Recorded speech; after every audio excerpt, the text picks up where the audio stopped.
Okay, so you guys might be wondering, what the hell am I doing with the shovel in the middle of the night and pitch dark? No, I'm not burying a body. I'm making an archery backstop, and it's just really hot here, so we're taking advantage of it being nighttime right now to do the concrete work. Just right down here, dug a hole probably about this big, put the piece of timber in the hole, and then put the concrete in. We're mixing the concrete up right on the side here. We're gonna put the second piece of timber in, concrete it, and then we'll make sure it's level. Okay, so our first hole's right there, and then the width of one of these pieces of timber is 8 feet, and then we dug the other hole right there. I don't know if you'll be able to see it because it's like a hole, so it's just gonna be a shadow. But let's get that other one done. We already have some concrete mixed. I don't know if it's enough. That hole right there, we need another bag of concrete. I've got another one in the truck. I'm gonna go snag it.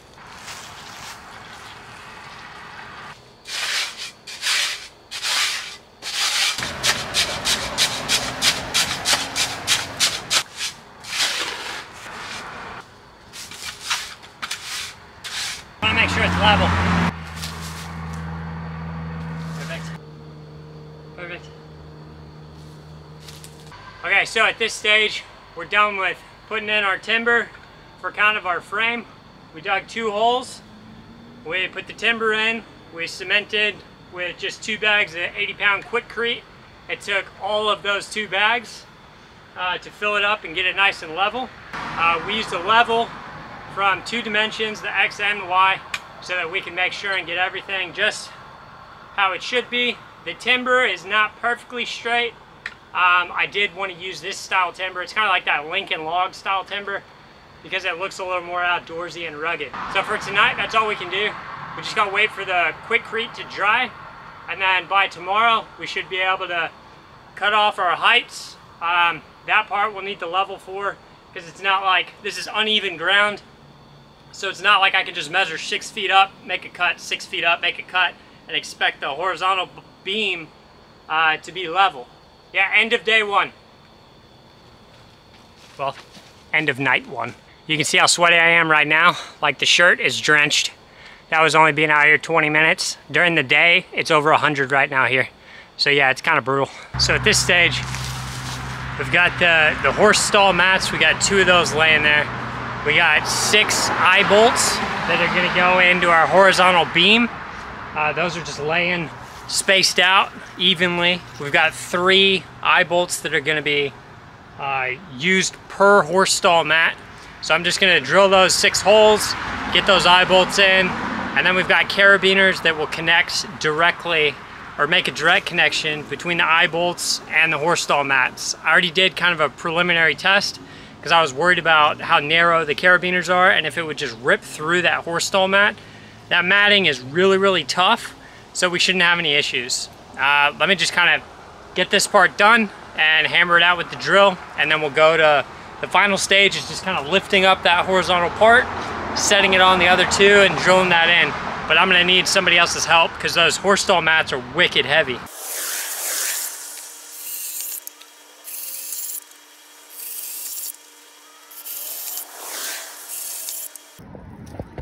Just for a visual demonstration. So got 1 horse stall mat here, 1 here.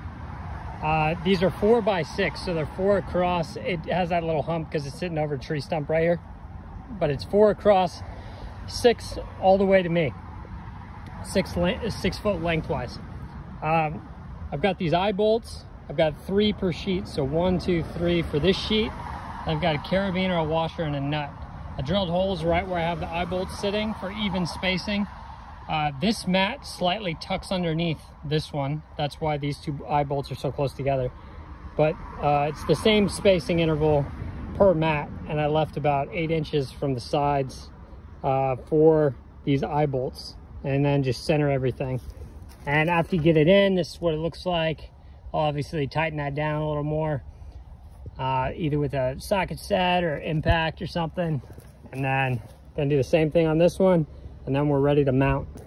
All right, so this is what it looks like after all the eye bolts are in. Whew. Okay, at this stage, we are ready to move. So we've got all the eye bolts in. Now we need to use a different drill bit that matches.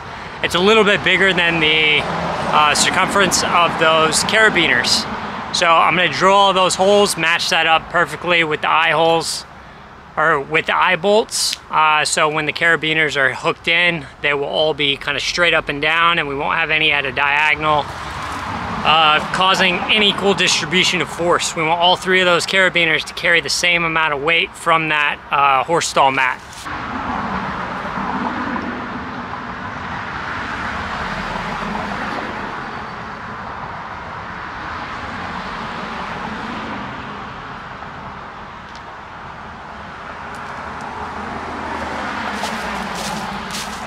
If you're gonna be out in the heat working on stuff like this, I'm in the shade and I'm still sweating my nuts off. If you're gonna be outside working, it's a good idea. Drink a cold bottle of water or a lukewarm bottle of water every 30 minutes. That's kind of what I try to do every 30 minutes. If you really want to stay on top of it and keep those headaches away and all that kind of stuff, at minimum every hour you should drink a bottle of water.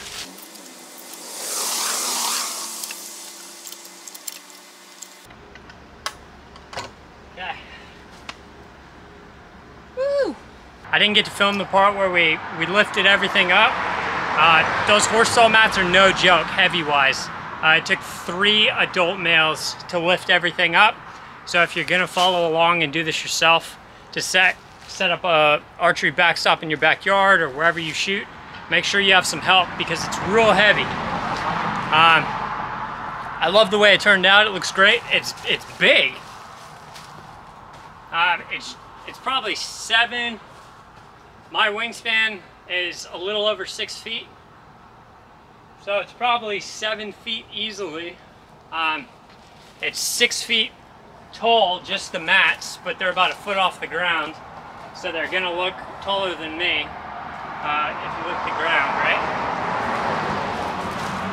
And then each of those sheets, I don't know if I mentioned this yet, but the dimensions of those the horse stall mats that you get at Tractor Supply, it's 4 feet by 6 feet. So a little bit of that 4 feet is overlapping so that we can get it within that 8 foot long width of that top piece of timber. So we have a little bit of overlap of those 2 mats right in the middle. Like right here, like right here.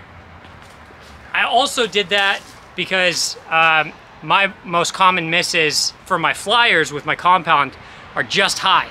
So I wanted the box. Anytime I shoot now, I'm planning on sticking 4 sheets of rebar, 4 little holes in the ground, kind of at the corners of where the high roller target is that I shoot at. And then the high roller target will just sit. It'll sit like right here. So if we miss high, low, left, right, it'll all be covered by this. I'm trying to hurry because it's over 100 degrees here, so the camera overheats really fast. That's part of why I'd bring the camera inside when we did the last part. I'm just gonna shoot it once so you can see it works. These arrows are about 550 grains, and this bow shoots pretty quick. All right, first shot as a test. Yeah, that bounced right off there. They're not super sharp, but they're not that dull either. Okay, so that first time I shot the overlapping part, I'm gonna try to shoot the parts that are just single. Only 1 layer. Yeah, I mean, that barely goes in. It's maybe about 1.5 inches out the back.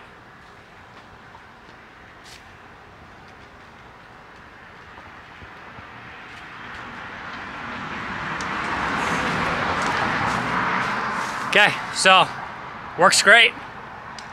Now when you misses, you don't have to go into the next yard and chase it or anything like that. If I were you, I'd be wondering, why isn't he shooting his compound bow? So as much as I love this bow, I love everything about it. I love the way it shoots. I love everything. It feels great. It holds steady. Easy to work on. But you see the wear mark right here? Here, you can see it right there. Got a wear mark where the string is, because my lower cam module decided to bend out at a 30-degree angle one of the days I was practicing. I didn't change anything. Pulled back, it felt like Normally it's pretty smooth and it'll set back. The time that this happened, it was like smooth, smooth, smooth, and it just felt way jerkier. And I looked down and that lower cam module is bent out at 30 degrees. I took a hammer, I flattened it back out, I screwed it back in. Because it already had that bend mark, you know how metal, you bend it once, even when you bend it back, it's never gonna be as strong. So now, anytime, point is, I got a lower cam module that's supposed to be shipped to Cabela's so I can go pick it up. I hate the way that that system works, but should be able to shoot the compound soon. And judging from the way that it stopped those trad arrows, I mean, there was almost zero penetration. It's definitely not gonna have a problem stopping these compound arrows as well. Let's see, so price-wise, let's do a breakdown. We got 2 of the Tractor Supply mats. Each of those was 40 bucks, so that's 80 right there. Probably 50 bucks on hardware, so 80 and 50, 130.